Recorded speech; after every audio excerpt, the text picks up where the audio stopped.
So I'm going to talk about climate restoration, and I'm going to pull up my slides right away. Okay, and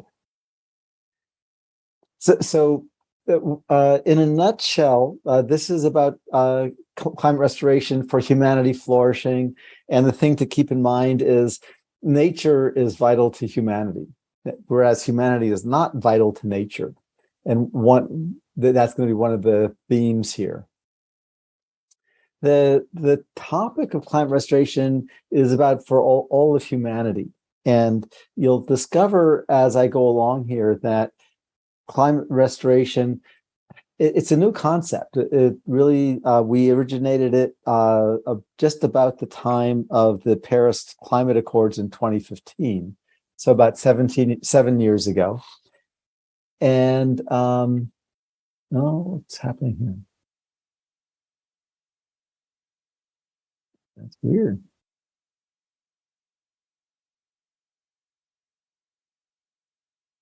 Okay. For some reason, my browser tried to restart. Climate restoration is about really all of humanity surviving, whereas up till now, climate has been really a national thing, right? If you think about the Paris Accords, people were talking about what's our national contribution? Is my country doing enough? And it was about looking good, for each country to do enough. The thing to remember is, skip ahead here. Have you ever heard an expert claim that achieving the UN goal of net zero by 2050 would give humanity even a decent chance to survive? Right? And you probably have never heard that, because no expert would ever say that. And I'll show you why in a moment. And so up until now, the climate work has been about looking good, and it's not been about humanity flourishing. And climate restoration is about that. So climate restoration starts with that we all want a safe harbor climate. And safe harbor means a place where we've been before, where humans have actually survived long term.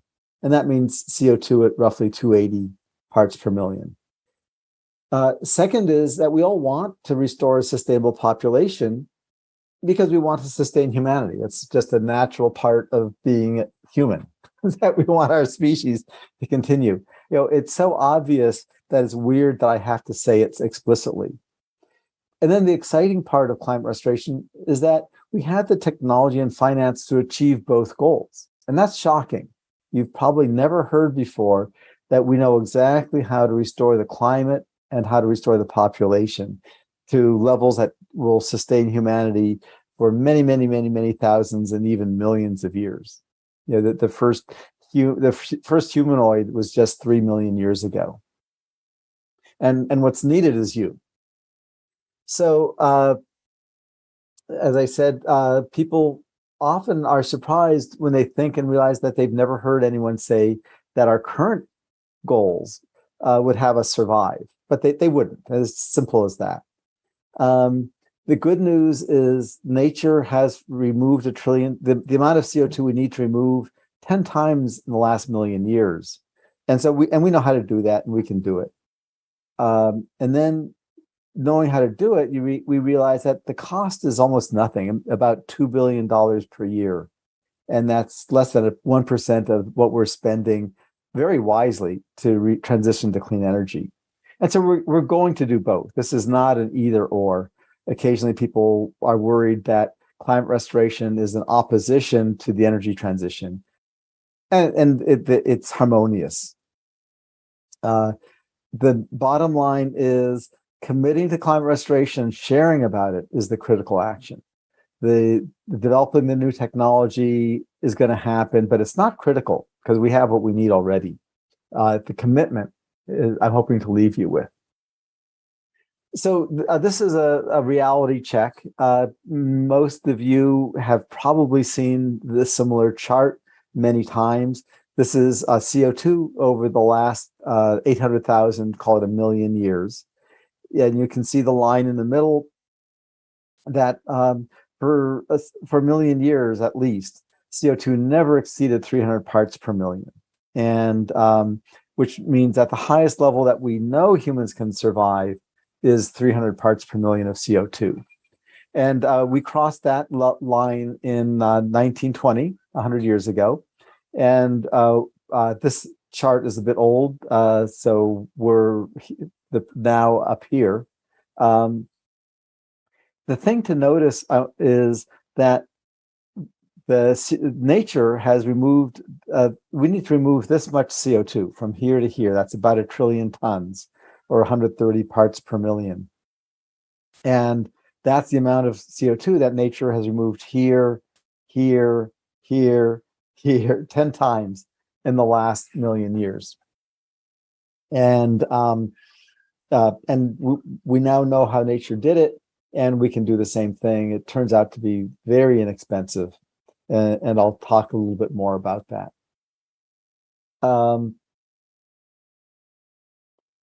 This is a finer. This is now just the last 10,000 or 12,000 years, and so you can see the end of the last ice age. You can see the CO2 going up, and temperatures are going up correspondingly, and then they stabilized. 260 parts per million, 270, and then 280, and then of course they skyrocket.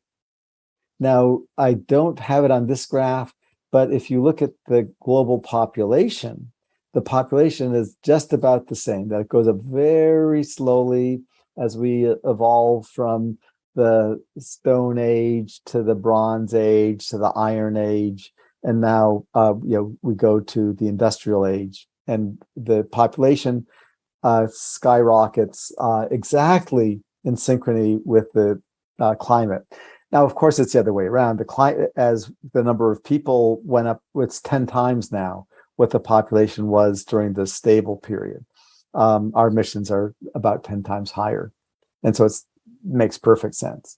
And you'll see that the final conclusion is it's great to remove the CO2, and if we want humanity to survive, we've got to restore a safe harbor population as well, which is easy to do.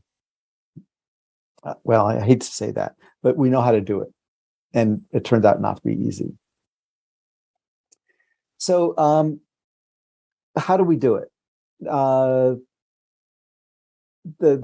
nature has two ways that it removes CO2 in large quantities. Ocean photosynthesis. The oceans are about 3/4 of the area of our planet. There's plenty of sunshine, plenty of water. And what's great in the ocean is when plants grow, and technically phytoplankton and seaweed are not exactly plants, but for you and me, we'll call them plants. When they die and the detritus falls in the deep ocean, it doesn't rot.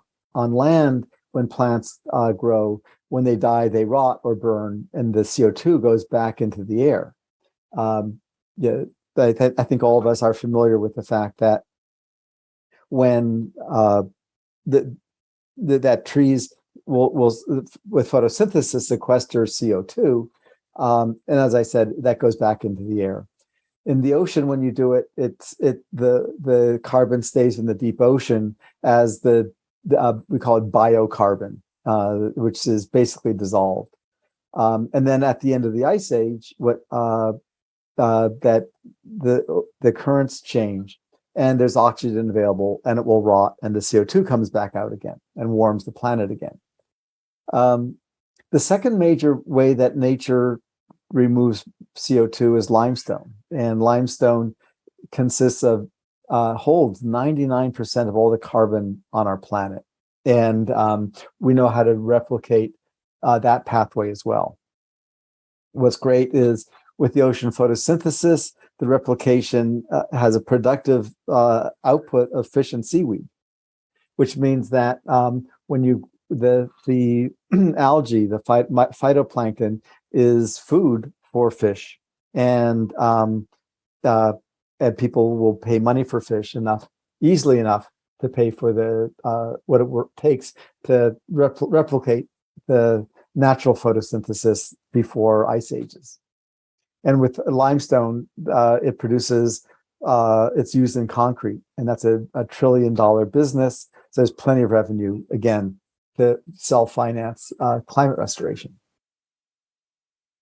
So in general, people want to know, how do you restore the climate? And there are lots of solutions that you might be reading about. And they're all good things to do. Growing trees is good, just for 1,000 different reasons. Climate restoration solutions have to satisfy these 3 criteria. It has to be permanent. If the CO2 doesn't stay out of the atmosphere for at least 100 years, that's not going to do any good. It's not going to restore the climate. It has to be scalable. It has to remove at least 25 billion tons of CO2 per year. If it's 25,000 or 25 million, it's just the wrong scale. It's good for business, perhaps, but not for restoration. And it has to be financially viable, that whatever we do, someone's going to have to pay for it, or it's not going to happen, or it would be happening already. So permanent, scalable, and financially viable. And what we've seen in the last 10 years is there are 4 pathways that do that. People ask, well, are there new ones coming up? And there might be, and I'm hoping there are, but we don't need them. And over the last 6 years, there haven't been any. And I like to say it this way, that $1 trillion markets aren't hiding under rocks. So it's not likely that there's a $1 trillion market for something that we haven't discovered. So ocean iron fertilization is the first path of the pathways. That's what nature does before ice ages, and that's how nature gets the CO2 out of the atmosphere. And I'll talk more about that. Synthetic limestone, I mentioned, is a second way. For us to do it requires more capital, more work. Seaweed is the third of the big 4, and seaweed is essentially the same as the ocean iron fertilization. And with the seaweed, the fertilization comes from upwelling deep water, but the first and the third are essentially the same. The fourth one is interesting. Methane oxidation has to do with methane. And I'm going to talk about that just a little bit, but it's a very big deal. Nature naturally oxidizes methane. Methane is the second most important greenhouse gas, and it produces about 1/3 of the warming on our planet. So if we were to reduce methane back to pre-industrial levels, then the planet would cool down to what it was in about 1995, about 25 years ago. So it's very important. The good news is we know how nature oxidizes methane in the atmosphere. CO2 in the atmosphere is totally stable, and it has a half-life of about 1,000 years because it mixes into the ocean. And as the ocean circulates, it'll pull CO2 in. But it's almost infinite lifetime. Methane, on the other hand, is a chemical, is the gas in your that's used for cooking, and for heating houses, and it will naturally oxidize in the atmosphere due to various chemical reactions, with a half-life of about 8 years, which means that if we stopped emitting methane from rice fields and landfill and wetlands, those are the major emitters of methane. If those all stop, then the methane level would drop down by half in 8 years. And if it did that, then again, we would be pretty much, the global warming would be back to what it was in the late 1990s, before our massive firestorms and floods and all the terrible things. The firestorms and floods are what come to my mind today.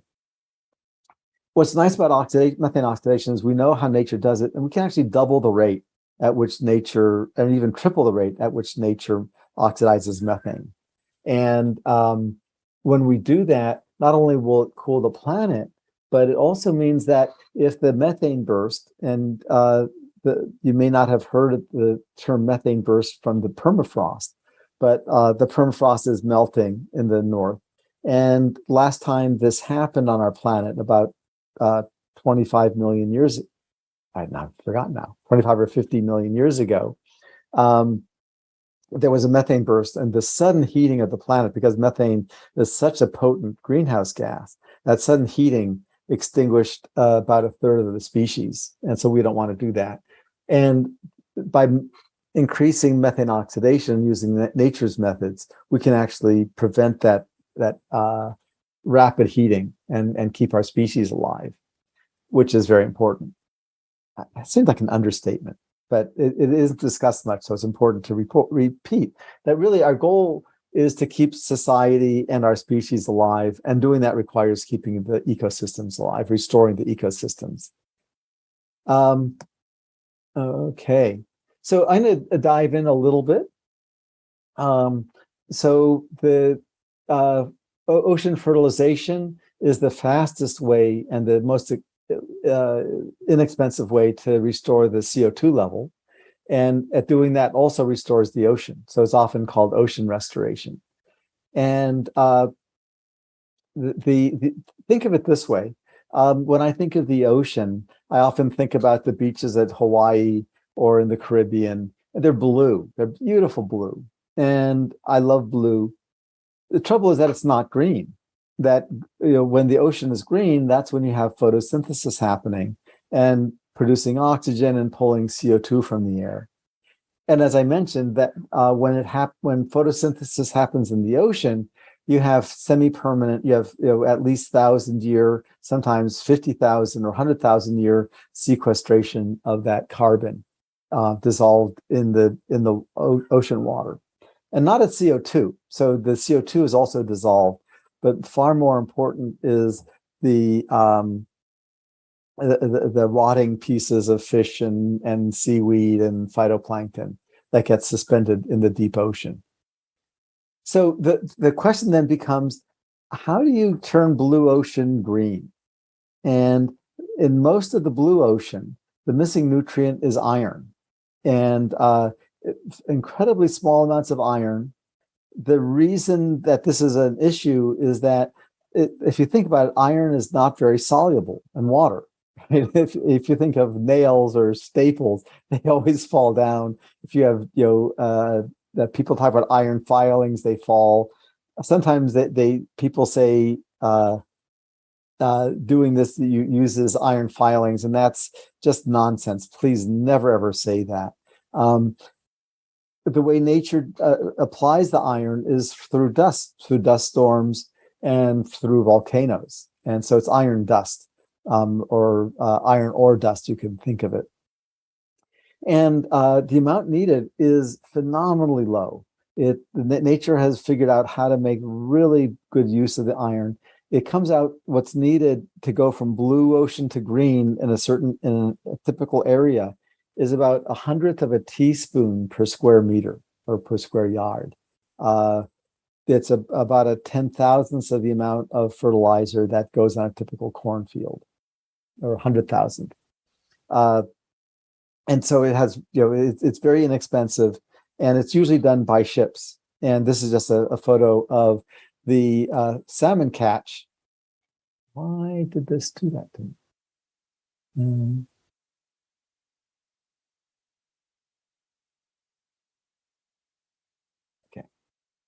I apologize for that.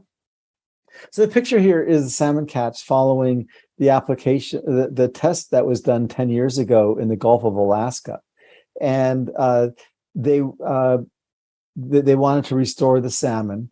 It turned out that, at least I forgot which salmon, to their surprise, it had the huge impact on pink salmon. And the catch of pink salmon increased 4.5 times the following year because the salmon had food, and the measurements indicated, not conclusively, but the measurements were consistent with the theory from 1990, and that said that they expected to remove about 100 million tons of CO2. And there's evidence that that's actually what happened. But locally, the exciting thing was the salmon catch, 4.5 times what was expected, and produced revenue, in that case, about 200 times more revenue than the actual salmon application cost, which was just a couple $1 million. So the way this would be done is it's done. We want to do it the same way nature does, for fairly obvious reasons, that if we do it any other way, there are safety issues. If we do it exactly the way nature does it, then we know nature has adapted to it. Nature applies these iron from dust storms or volcanoes periodically and in limited areas.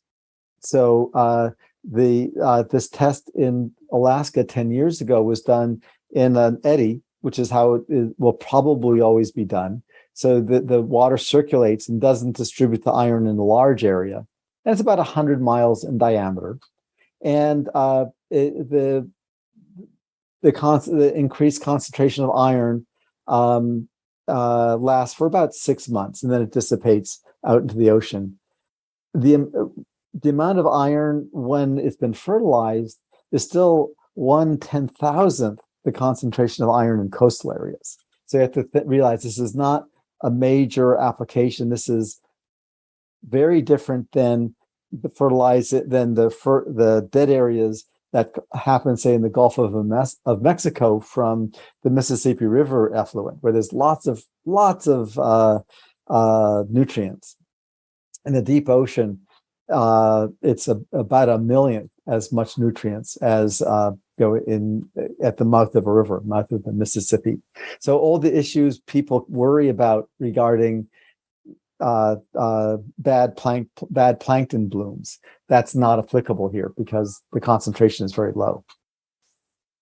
And so it would take about 500 of these eddies, or they call them pastures. They call them ocean pastures because when they apply the iron, just mixing it from a ship, and it takes just a few hours for the ocean to go from blue to green.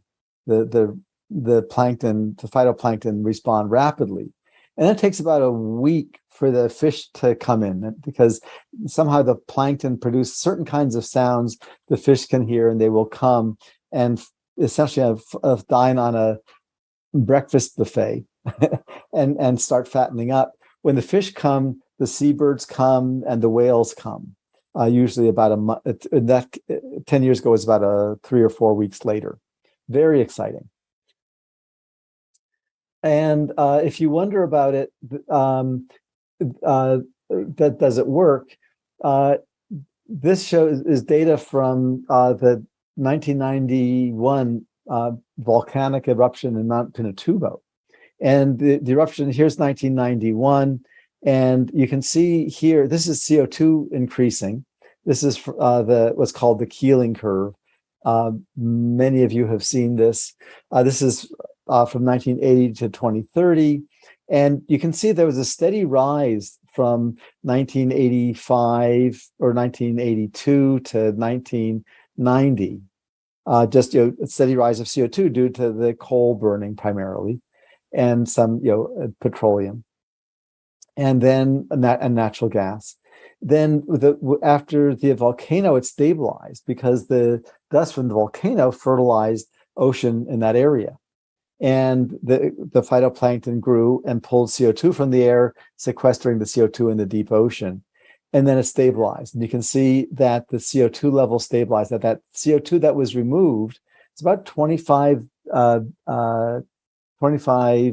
gigatons, or about a year's worth of CO2, stayed sequestered. And then you can see emissions started increasing again after 2010. Very exciting. We can see that it works. So switching gears to limestone, the second method that nature uses, it's where most of the carbon is, but in nature, it's a much slower process. The picture here is the White Cliffs of Dover. And this is where the seafloor is uplifted. And you can see all the hundreds of millions of years of shells and skeletons compressed together. And the oyster here shows you what it looks like on a small scale. The I should have a picture, but if you can see my video, this is a sample of synthetic limestone that a company here in Silicon Valley makes, and so they imitate the chemistry that an oyster has of taking CO2 that comes up from the water, but the CO2 dissolves from the air into the water, just the same way CO2 from your soda goes from your soda into the air. Or if you have a soda maker, these days soda makers are very common. Those take CO2 from the air and put it back into the water. So the oyster takes CO2 from the water and calcium from the water and makes the limestone. Limestone by weight is almost half CO2. And this is a viable pathway for us because that limestone is used in concrete that we use globally. We use about 55 billion tons of concrete or of rock for our concrete and buildings. And if that concrete were made from synthetic limestone rather than quarried rock, then that would be could sequester about 30 gigatons per year of CO2. And if as the number of people living in cities doubles, the amount of construction will also double in the next 10 or 15 years. And so we can actually remove 50 billion tons a year this way. But it is much more expensive and capital intensive than the ocean because the dust is very inexpensive. So I want to just come back home for a moment and say, why are we doing this? We're doing this to leave our children a world that we're proud of. It's not about looking good. And we might look good by doing that, but really it's for our children. So then you can ask, what does it look like to remove, to actually do this? So this is another CO2 over time plot. I think all of my graphs are CO2 over time. And this is going from the present into the future rather than in the past. So we start in 2020 and go to 2050. Most of our UN climate goals are by 2050. The top line is the CO2 emissions. And our goal is to get to zero net emissions. People think that we can reduce emissions by 80% by 2050. So I just graphed this to 80%. Then below the blue line of emissions, which are going down as expected, then there's the pink going down. So the ocean restoration or ocean iron fertilization, as I said, this can be scaled very rapidly. And for about $500 million a year, we can actually get to this point by 2027. We can get to net zero in 2027, which is much better than getting to net zero by 2050, much better for our children, much better for our ecosystems. And I hope that you'll tell everyone that the goal that we really want is net zero by 2027. Then you'll see the two other methods for CO2 removal.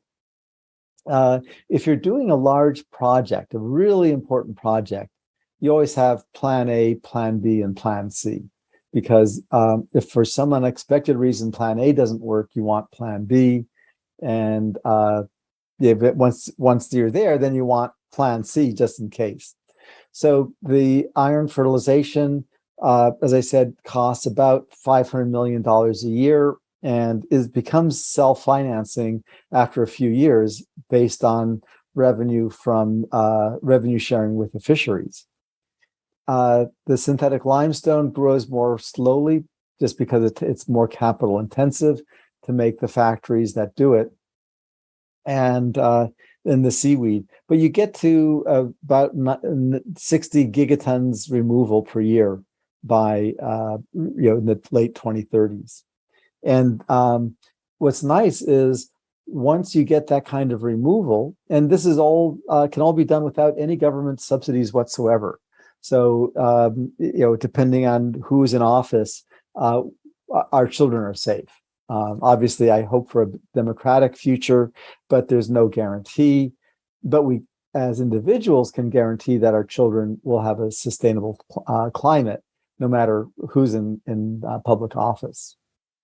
So using that timeline, we have, again, CO2 over time.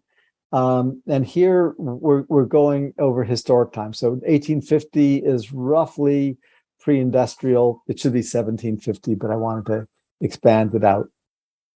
And so you can see this is historic data. Overall, this is modeled on the right, but historic data is going up from 280 to 300 in 2010. In 1920, it crosses 300, the maximum level humans ever survived long term. And then we've been on the upward slope since then. Then, the UN goal has been to keep CO2 levels high. And I apologize again. Hopefully that won't happen too many more times. So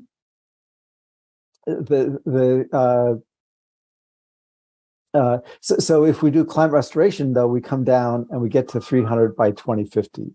And that's the watchword for climate restoration, 300 parts per million by 2050, continuing down probably below 250 for a little while to help refreeze the Arctic. More modeling needs to be done, but that's a likely scenario. But what's nice is that leaves humanity surviving, whereas the UN goals don't leave much chance for humanity to survive. So I'm hoping we abandon the net zero by 2050 goals and that net zero by 2025 and 300 parts per million by 2050.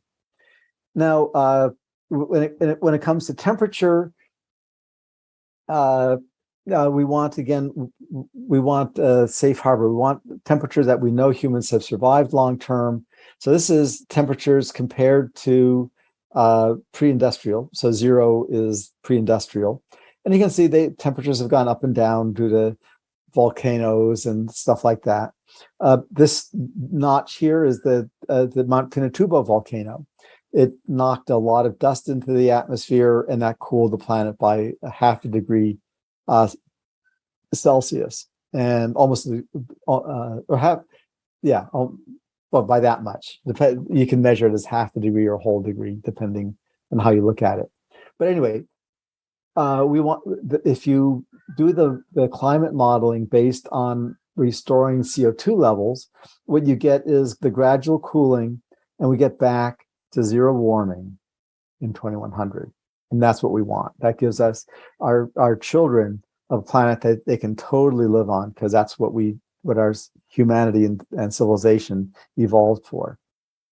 And this pathway is set up to have a decline about the same rate, a cooling, the same rate that we increased. Because as I mentioned briefly, if you get a very rapid warming or very rapid cooling, it's hard for species to adapt to rapid temperature changes. So it's designed this way. In theory, we could cool it even faster, but modeling would have to be done to make sure that was safe. But this would be safe as well. So then once you do that, you can look at population. And this graph of population, you can see, is very similar to the graph of CO2 level. It moves along over this is the same 12,000 years, and then it skyrockets. And the important thing to realize is that what happened here, when population rates started rapidly increasing, it was very stable. And the thing to think about in the stable period is that if any tribe decided they were going to have more children and have a larger population, presumably to have more warriors to take over adjacent, at a certain point they decimate their land, and then neighboring tribe with the sustainable population is stronger and will defeat them. And so you know that we have a maximum sustainable population over these 10,000 years. These are 2,000 generations, I think that would be. I apologize, my math may be wrong. A whole lot of generations. And then what happened here is we developed science, so we understood how to have our children survive. What keeps every species in balance is we think it's food because we get hungry, but in fact, it's the whole ecosystem, and it's child survival. So the number of acorns that actually evolve, that mature into mature oak trees, the number of salmon fry that mature into mature salmon, that depends on the health of the ecosystem. If there's a lot of resources, of all the resources needed, then a lot will survive. And if there are resources that are scarce, then only a few. And one could say that the reason that young are so vulnerable is that's nature's way of keeping each species balanced with nature. Well, we discovered how to turn the knob, and with immunizations, with good hygiene, vitamins, we tripled our child survival rate from 30% to 95%. If we had thought ahead, obviously we couldn't. If we could have, we would have. But if we could have thought ahead and said, oh, if we're going to triple our child survival rate, then we should reduce our birth rate, because most species like ours have birth rates of about 6 children per woman. And on average, 2 of those survive to produce, a male and a female, mature male, 2 children per mature adults coming out of from each woman on average. And then if we had reduced our birth rate, then and kept a stable, sustainable population, a safe harbor population, then if you multiply it out, our even with the current technology and consumption, the CO2 levels would be still safe, well below 300, even if the whole world had consumption rates like we have in the US and Europe. So it's not so much consumption as population. And the pathway to get there is with lower birth rates. So I did modeling here. So on the left is historic rates. Here's 2022. And if we continue our path towards smaller and smaller families, a total fertility rate of 1.3 is the birth rate in Italy, for example. So it's a Catholic country, so it's not limited. The religions are not the problem here. If the global average were the same as Italy, then by around 2100, the global population would be back around a sustainable level, which is really good news. At a TFR of 1.5, which is only a little bit higher than it is in the US now, it'll take an extra 20 years. And either way is fine. I prefer to save the 20 years because every year more and more species are going extinct, and once they're extinct, they're extinct. So the bottom line is the big 4 solutions that are already, we know how to have small families. You can't do it by force. You can only do it by choice. People think about the Chinese one-child policy. In fact, it was counterproductive that the birth rate, China introduced the one-child policy after the birth rate had fallen in half. And when they implemented it, it actually went up 15%. And then it fell down a little slower than their surrounding countries. And then when they got rid of the one-child policy in 2016, there was a little burst, but then the birth rates plummeted. So what we can see is they're forcing small families actually led to larger families. So don't try to force it. Just change people's thinking that we want a sustainable population and sustainable climate. So the solutions are all here, and the reason that we're not implementing them is we've been resigned about our future. And if you think about your emotional response to climate talks in general, you can see the anger and resignation that almost all of us have had. If you notice that, then you can go beyond that and get excited about a sustainable planet for our future generations. And then the way that looks is wealthy investors investing the $2 billion per year of investment for CO2 removal, for methane removal, which is about $1 billion a year, and supporting publicity of for small families, so that cultures are expecting a small family. So I think I'm going to stop there because I'm tired of talking. And if you want to hear more about methane, we can go there. But let me take questions, if I may.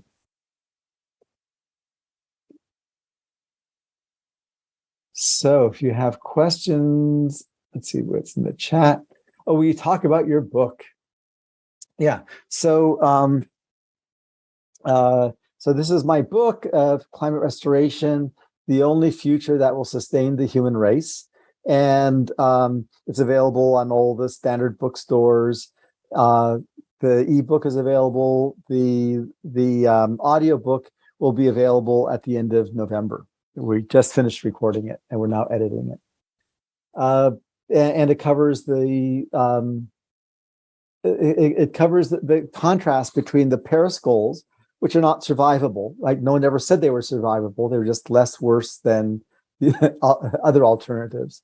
And comparing the Paris goals, and I call it the Paris Suicide Pact, just to make it dramatic, that they didn't intend for it to be survivable, but it was too embarrassing to discuss it.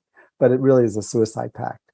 And then I go into the big four solutions and population. Yeah. So what other questions do we have? Emmanuel, or anyone want to ask a question? You can just unmute and ask.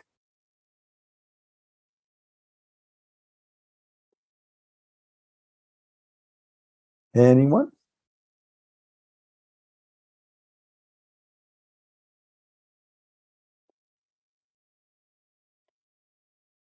Someone must have a question about how something works. Okay. Hi, Peter. I can ask a simple question. I did enjoy your book. I saw you speak with Bill Twist. Yes. At the Pascha Mama a few months ago, and then I got the ebook, and it was really, for some reason, the past month, I've been reading a lot of optimistic pieces about the climate crisis. So I'm trying to share that with everybody that I'm working with. But I remember reading, and you talked about the fact, what is the problem? Like, why? I come from a little bit of a finance background. Like, I'm really interested in impact investment, social impact investment, finance.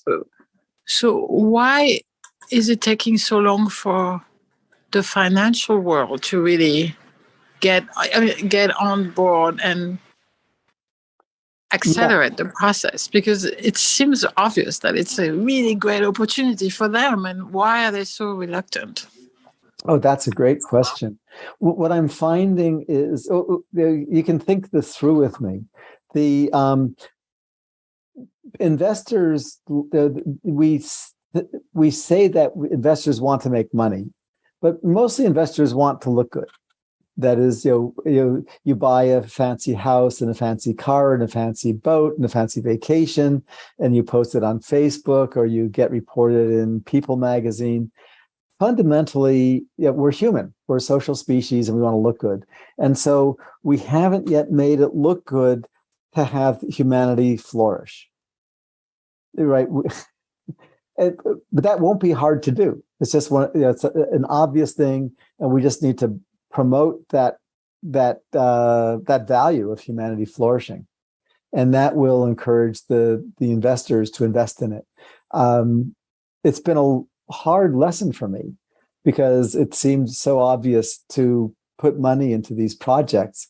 And when I get to the big investors, they always say, good luck.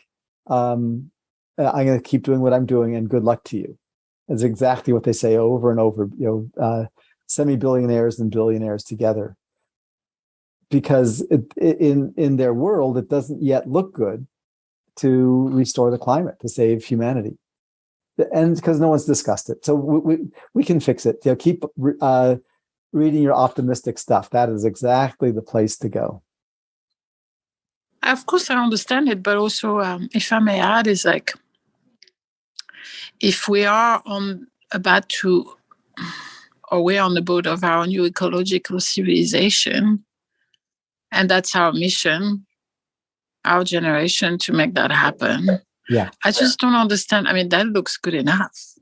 So for me, my natural reaction is like, maybe they don't want to get on board because it's shaking too many, like, corporate, given, and it's going to be a big revolution when they get on. So maybe they think it's going to be hard. So, I think it looks good to be a partner in the new civilization. I just don't understand why they're scared or not interested. Seems stupid. Yeah, well, I spend time with them, and you have to have compassion. That is, how many articles do you read in the newspaper about restoring the climate? Zero. And so for Bill Gates or Michael Bloomberg to even utter the word climate restoration is a reputational risk. And so, but it's not so for nobodies like you and me. And so we can talk about it and get it in the papers. Once the papers talk about climate restoration every day or two, my experiences makes me very confident the investors, the finance area will put money in. So that's our job. I hope that's encouraging. Yeah, that's good. Thanks. Thank you. Okay, who else? Oh, Alice, go ahead. Hi, can you hear me? Yeah, I can hear you. Oh, great. Hi, I'm Alice from the Department of Sanitation of New York City. I just stumbled upon this conference or this summit, and I'm delighted to be listening in. I haven't heard of your book. It sounds amazing. I do like what you're talking about. You do mention about these projects and technologies not having government funding. You talk about how the finance sector not being interested. I guess, what do you envision in terms of how we can get there in terms of, getting the government funding and getting it more in the zeitgeist? Because, a lot of the things I'm realizing now from government work is that you find these really niche, small, local projects and try to, support them and see if they can help the rest of, the community, see if it can get bigger and more accessible to other parts of the city and all kinds. So I'm wondering what you are thinking in terms of what you have discovered. Yeah, these are great questions, and Alice, thank you. Working in a large organization like the government, you work on small projects, and I've done some work in the government, and there's a nice side of it that you're really working for the betterment of society. That's one of the big payoffs for working in the government, and you always assume that someone is figuring out the big picture, how to make the whole thing work. And in some cases, that's true. Like, in sanitation, there are people who figure out how to make sanitation work. And thank God they do, because I don't want to do that. And but when it comes to to the climate, it's a new issue. That is, the explosion of population is just really in the last 100 years.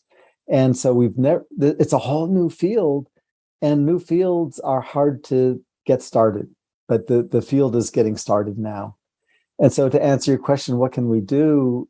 as you were saying that, I was picturing in your office there, what if there were a poster that said something about restore the climate for future generations, right? Just a little bit of publicity that it's actually a valid thing to think about, which I'll take that on with some of my groups, and anyone here who also wants to take that on. I'm not an artist or a poster maker. In the interim, it's also just important to get present to the resignation. I can hear it in your voice. There's a certain resignation, like, oh my God, are we really screwed? And if you resist that, then you do a micro focus on, let me just get breakfast made on time, which is good. You want to get breakfast made on time. But if you can be okay with a sense of resignation, it sort of lifts and moves aside, and you can see the big picture. People, I find, when they're hiding the resignation and they're pretending they're not resigned, when they're resigned, they do the micro focus. And so celebrate the resignation, because on the other side of it is action, and it's very exciting. So thank you for that question. Who else? Anything else, Alice? I guess the only other thing is, the technologies that you have listed here in your book are very ocean and waterways centric. Yes. Is there, through your network, has there been interest in, Middle America being part of this and, figuring out how to help? Oh, that's a hard question. I like hard questions. So from the physics perspective, most of the planet is ocean, and most of the land is owned. And so one of the wonderful things about the fact that the ocean solutions, for example, the methane oxidation actually happens over the ocean. And when I talk to investors, I say, well, the great thing about that is there are no lawyers in the ocean. And so if you were to try to do any of these things on land, you would find a lawyer would find a way to sue you, because that's just the way the law works. So what the bottom line there is the actionable things on the scalable things are pretty much over the ocean, in large part because it's big, but also because there are no lawyers there to try to make money off of you when you do it. But primarily because it's big. And so then the question is, what can sort of Middle America do? And the main thing would be to promote the idea of a sustainable population and small families. I had a vacation with my cousins in August in Michigan, and discovered that my nieces, for the most part, aren't planning to have kids. And at first we were disappointed. Then I realized, you know what? They're actually responding to the world, where it's expensive. Living in New York, most of them live in New York. It is insanely expensive to have kids, and that's a good thing. So encouraging small families, because that produces the vision of a sustainable world. And then once you have that gets you across the bridge of the resignation. Once you can get, it's okay to have, no kids or one kid, or two kids. So I hope that helped. It's very different, right? It's very different. Of course, it's good to recycle your aluminum and your plastic. It's good to, get your electric vehicle when the time comes. But those are almost cliche now, so it's hardly worth talking about. So encourage your families to say it's okay, especially young women. It's okay to have no kids if that's what you want.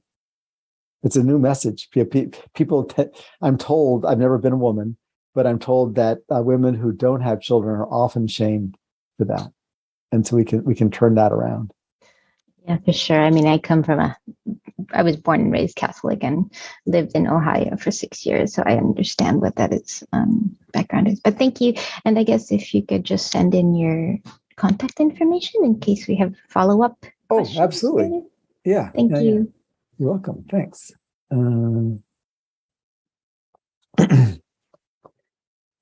Put my email in. Yeah, so it's my email is pfieko@gmail.com. Okay. And let's see. So Catherine, you asked if the comments are being recorded. I don't know how to do that. I'm sorry. So, okay. Other questions? We have another 10 minutes. These are great questions. Okay, I have another one, Peter. Yes. And maybe it's a mainstream one, but I'm working on a movement, or like awareness campaign that's about soil and soul regeneration. How the trauma of your heart and the trauma of earth are very similar in the end, and how maybe we can help the process by unfreezing trauma so that people have more action, more will, or by changing the mindset, more interest in helping heal the planet and help heal our civilization. But what is really, we hear more about regeneration than restoration. So what is the big difference for you between climate restoration and regeneration? I have an idea, but I want to hear yours. Yeah. So restoration is the umbrella, is the big, is that we want to restore a planet that will sustain humanity. And then regeneration is what you do in local areas. So you regenerate the land, you regenerate the ocean, and so on. And because when you do regeneration, you don't know how things will turn out, right? If you have an empty lot, the weeds that grow there are different. It's a different biome than was there before the forest was cut down, but it's still regeneration. And then I'd love to hear your comment. No, I like that. For me, regeneration is to try to step away and let nature, human nature, or nature, they're not separate, do the work without us intervening anymore. So if we stop spraying, if we stop tilling, if we stop not covering, the soil, nature gets the message and is going to start going back to what she knows. Yeah. To do so, in essence, it's going to restore itself, right? Yeah. Okay. See, someone asked for my presentation. I'm going to post the link to. It's a shorter version. My computer is. Oh, come on, computer. Well, maybe I won't. I don't know why it's obstinate. Okay. Okay. Humans are part of nature. We will also have some interaction. Yes.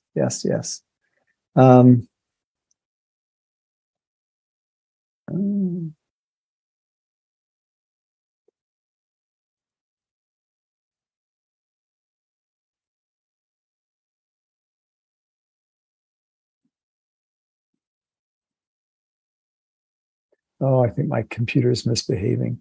If you send me an email, I'll send you the link to the presentation. Other questions? And if not, then we can send everybody off to an early lunch or something.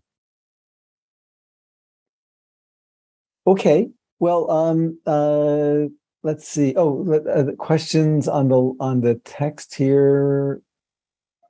There we go. Let's see. Oh, there are a lot of questions. Okay. So the book, what are some ways we could make smaller family size desirable? And I love that question. It is simply to create the vision of a sustainable population. And we've lived in a world of Malthus, of just the resignation that population is going to keep going up until it collapses. And that's a vision. It's not true. It's just a vision, like a fairy tale. And so sustainable population is a new fairy tale where everybody gets education and health. So just spread the new fairy tale of sustainable population. And it'll everyone wants it. They just need the fairy tale. Okay. Let's see. I don't think Bill Gates worries about reputational risk. He really does. Trust me. Let's see. Okay. Anyone with that much power and influence can do whatever they want. And you would think that we're a social species and we think those other people can do whatever they want.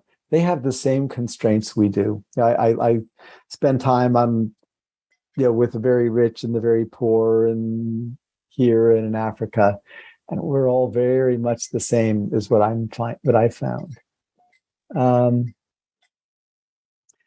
We also recognize those working in government who are consciously acting against the well-being of indigenous peoples. Again, the trick is to really work together. And I was very fortunate to spend time with indigenous peoples at the UN conference in June in Stockholm.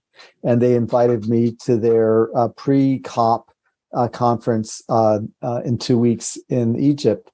And we really all have the same desire, and they're very excited about restoring the climate, because of course that means that they can grow crops again, that they know when to plant their crops and when to harvest. Right? With the global warming now, it's really hard to know. Let's see what else.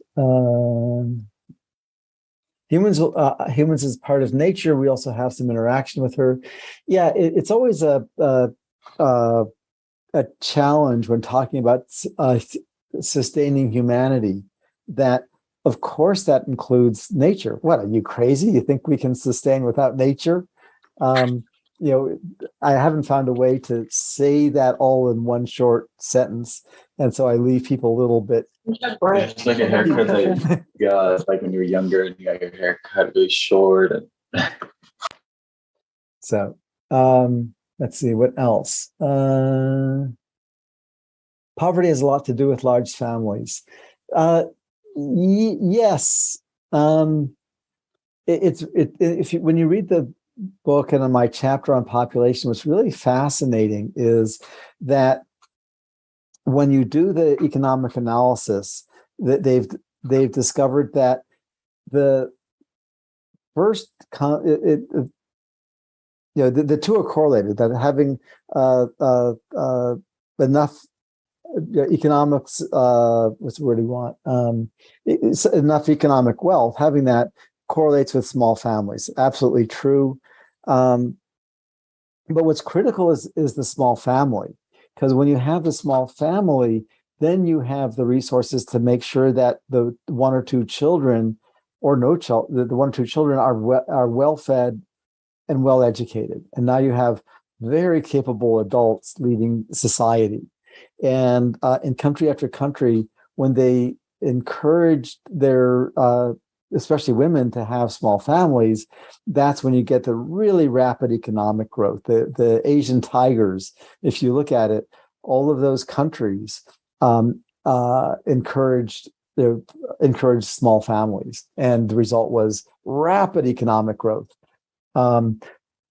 Economic growth has a much slower reduction on family size if you don't focus on the small families. Let's see. How do you maintain such great positivity? Do you do anything daily to keep your focus on a good vision? Sharing this with people is really critical. I have to admit that half the mornings I wake up and think, this is just so messed up. Where's the money going to come from, and so on. And then I have my first email or my first call, and then I'm picked up and I remember why we're doing it. So sharing about restoring the climate is the thing I find that makes all the difference. And I encourage you, just share the vision. Not knowing how to do something is not a problem. And in fact, if you don't know how to do it, it's much more exciting. If I think about my first date, right, I did not know how to behave, but it was very exciting. It was very scary, but very exciting. Or getting married, or my first job. Share about climate restoration, even if you don't not clear how we're going to do it. I'm an answer man, so I have answers. I know that what we actually do will be different than what I have in the book. No question about it. And I put the solutions in the book so that we all have a mental picture, just like a fairy tale, that guide us. But reality is going to be usually much better than the fairy tale. And of course, there are going to be a few moments where it's much worse, and you in the middle of an earthquake or a flood. But then you recover and move forward. Let's see. The World Economic Forum is partnering with the UN. There's a massive risk there with the World Economic Forum's Great Reset agenda. I'm not familiar with that, and I'm fortunate that as my book comes out, I'm getting more access to people who go to the World Economic Forum, and I will stay apprised of it. What I find is all the billionaires I'm beginning to meet, they're very interested in humanity's sustaining and flourishing and nature. And for the most part, they haven't confronted that resignation, because you would think with billions of dollars that you could do anything. And what I discovered when I graduated MIT was that money and knowledge don't do anything. It requires vision. And so I was very, very resigned after I got my physics degree. And even when I have 27 patents in image analysis and semiconductor manufacturing. It doesn't do any good. What changes things is knowing where we're going, is creating that we're restoring the climate. Okay, we're almost out of time. Thank you, Sasha, for your heart. And the next room is it's in the link. I'm not going to read that to you. Thank you. Okay, well, thank you very much. See you soon. Thank you. Okay, take care. Bye. Bye.